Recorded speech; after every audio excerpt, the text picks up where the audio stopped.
India गठबंधन ने मोदी का होश उड़ा दिया एक फैसले से। कितना दम है यह तो वक्त बताएगा, लेकिन असम के मुख्यमंत्री हेमंत बिस्वा शर्मा के पत्नी के 3-3 पासपोर्ट को सार्वजनिक करके पवन खेरा ने इस तानाशाह सरकार से पंगा ले लिया। यह बात पवन खेरा के कहे अनुसार सच है, जो सबूत दिखाए कि दुबई में प्रॉपर्टी, अमेरिका में कंपनी और 3 देशों की पासपोर्ट यानी कि नागरिकता है तभी पासपोर्ट बनी है, नागरिक का ही पासपोर्ट बनता है।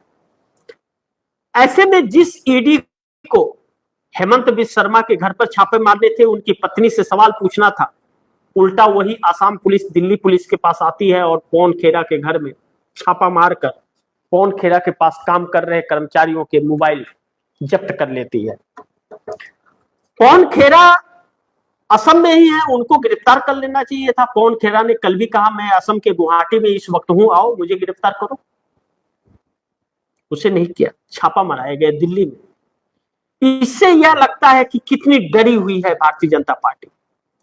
असम के अंदर प्रधानमंत्री नरेंद्र मोदी चाय बागान में जाकर महिलाओं के साथ तस्वीर खिंचवा करके आए। कहा जाता है कि उन महिलाओं को कपड़े देके पहना करके फोटो खिंचाया गया।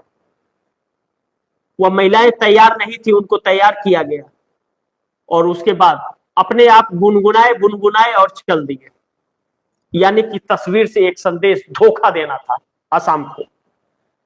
अब देखना यह होगा कि पवन खेरा के कांग्रेस की तरफ से जो ट्वीट है वह बहुत कुछ दर्शा रहे हैं। ऐसे में खबर बड़ी नवभारत टाइम्स ने के सोर्स से, यह खबर मैं आप दर्शकों को बता रहा हूं नवभारत टाइम्स के सोर्स से, कि कांग्रेस नेता पवन खेरा के घर पहुंची असम पुलिस। सीएम हेमंता की पत्नी ने दर्ज कराई है एफआईआर।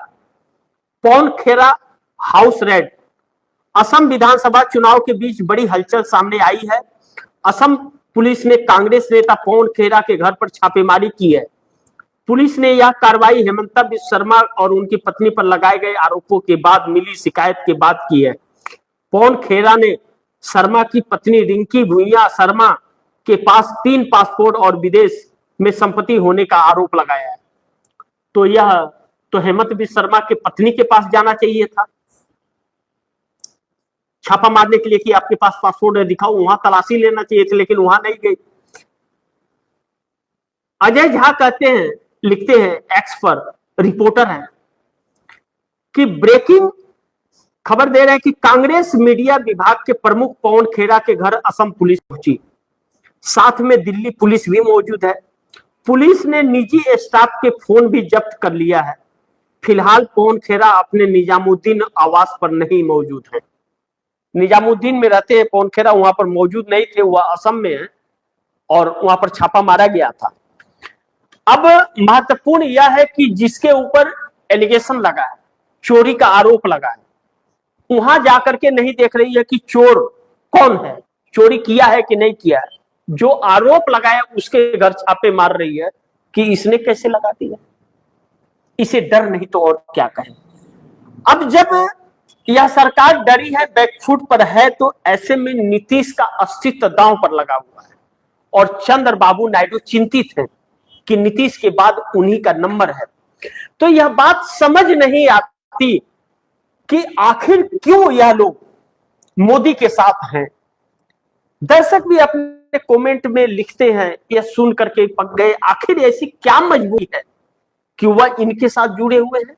इन्हीं को तोड़ने का प्रयास भी किया जा रहा है, इनके साथ छल भी किया जा रहा है, उसके बावजूद यह नहीं जा रहे। क्यों? ऐसा कौन सा वजह है, यही समझ नहीं आ रहा है, किसी को भी नहीं आ रहा है और इसका कोई जवाब नहीं मिल रहा है। लेकिन अब जिस तरह से नीतीश ने समझौते से इंकार कर दिया और अब चंद्रबाबू नायडू का अस्तित्व दांव पर लग गया है, जिस तरह से मोदी सरकार के फैसले हैं, इस युद्ध का प्रभाव जो पड़ रहा है, महंगाई, बेरोजगारी और सारी व्यवस्थाएं की ध्वस्त हो गई, जिस आईटी फील्ड को बना रहे थे ध्वस्त हो गई है। तो ऐसे में क्या नीतीश और नायडू छोड़ देंगे मोदी सरकार का साथ? ऐसा फैसला करने की हिम्मत है इनके अंदर? इसी का इंतजार है। देखना महत्वपूर्ण होगा कि क्या होता है। जो भी होगा खबरें आप दर्शकों तक लाता रहूंगा। बाकी आप दर्शकों की क्या राय है, क्या सुझाव है, कमेंट बॉक्स में जरूर दीजिएगा। इस खबर को ज्यादा से ज्यादा शेयर कीजिएगा, अपने दोस्तों को भी कहिएगा आगे शेयर करें। आपने अगर टीएफडी इंडिया न्यूज 24 को सब्सक्राइब नहीं किया तो सब्सक्राइब कर लीजिएगा। अपने दोस्तों को भी कहिएगा टीएफडी इंडिया न्यूज 24 को सब्सक्राइब करें। मिलते हैं अगली खबर के साथ, तब तक के लिए नमस्कार।